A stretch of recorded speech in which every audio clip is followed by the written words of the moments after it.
Oggi un piccolo video tecnico per fare un po' di chiarezza sui tre formati di file principali quando si parla di immagini: JPEG, PNG e TIFF.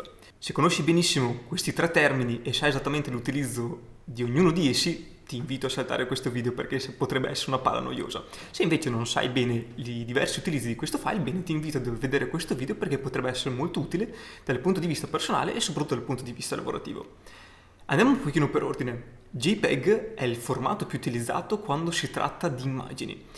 Diciamo che JPEG è un formato molto comune e bene o male funziona in quasi tutti i casi, però in verità bisognerebbe utilizzarlo specificatamente quando si tratta di web o comunque quando si tratta di una condivisione che deve avere un giusto compromesso tra qualità dell'immagine e peso dell'immagine stessa.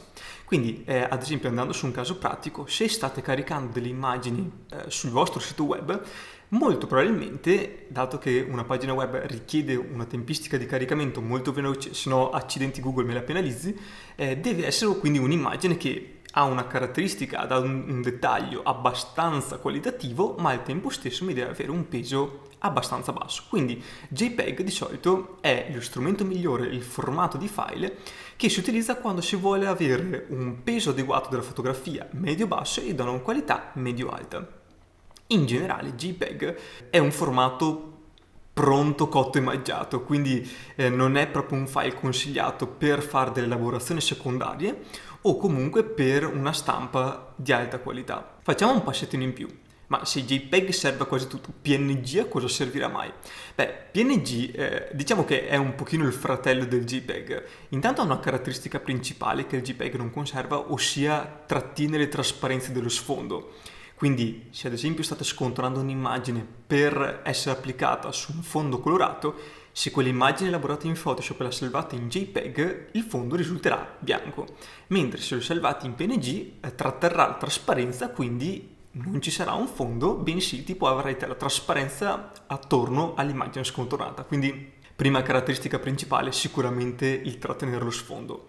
Seconda caratteristica, ha dei dettagli e conserva al meglio colori e dettagli dell'immagine. Quindi se state ad esempio ipotizzando di caricare un'immagine su Facebook, voi direte vabbè, Facebook l'immagine deve essere leggera, c'è una compressione alta, quindi bene o male JPEG lavora meglio, carico il JPEG più alto che ho in modo che Facebook si arrangi. Sbagliato.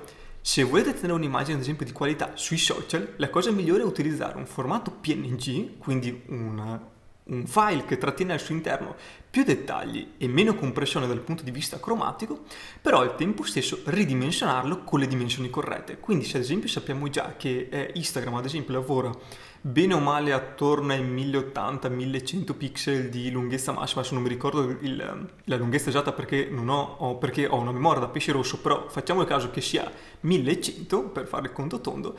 Bene, se esporto un'immagine JPEG a 1100 pixel e se esporto un'immagine PNG a 1100 pixel e carico entrambi i file, fate pure una prova, vi invito a farla, vedrete che il PNG conserva i colori in maniera più efficace. Bene o male, se non sbaglio, i rossi e i blu, se li carico su Facebook, su Instagram, in formato JPEG vengono sempre desaturati perché appunto conservano il JPEG, anche se voi lo vedete a schermo in maniera corretta, quando verranno ricaricati verranno ricompressi ulteriormente e perderanno un po' di file.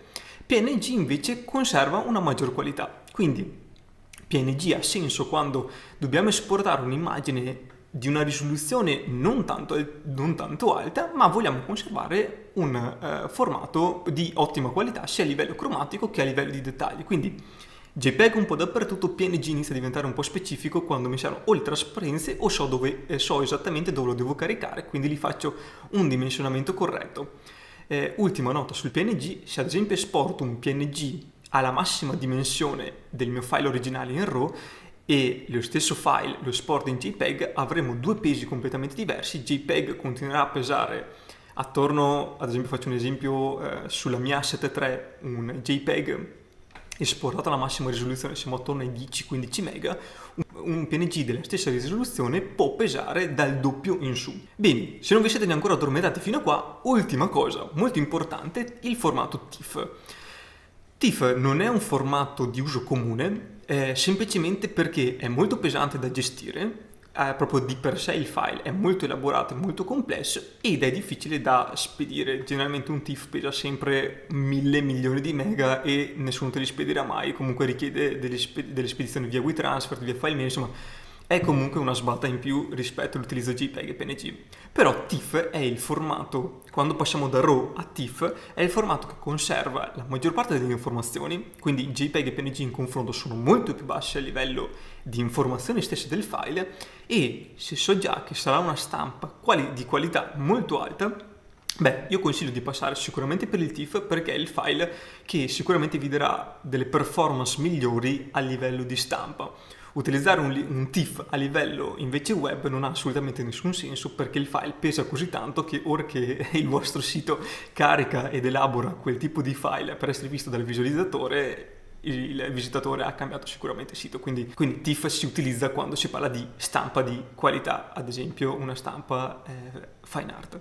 So che questo video è stato un po' tecnico, però serve un pochino ad avere la mente lucida e sapere selezionare il file a seconda dell'utilizzo migliore che ne dobbiamo fare. Quindi la domanda delle domande: mi puoi esportare un RAW in un file che va bene dappertutto? No, mi dispiace, non esiste. Ogni RAW, ogni foto deve essere esportata a seconda del supporto dove sappiamo che andrà applicata e di conseguenza fare il ragionamento del caso. Per cui se ipotizziamo un sito web, ad esempio JPEG, so che nel 99% dei casi potrebbe andare bene. Se ad esempio stiamo ipotizzando di pubblicare le nostre foto, ad esempio su Facebook o su Instagram, potremmo ipotizzare di utilizzare un formato PNG. Se invece stiamo parlando di una stampa di alta qualità, ad esempio una stampa fine art, molto probabilmente TIFF è il formato migliore che ci possiamo dare per elaborare le nostre foto. Bene, spero che questo video sia stato utile. Chiaramente se avete dubbi mi scrivete qui sotto e bene o male rispondo a tutti. Grazie mille.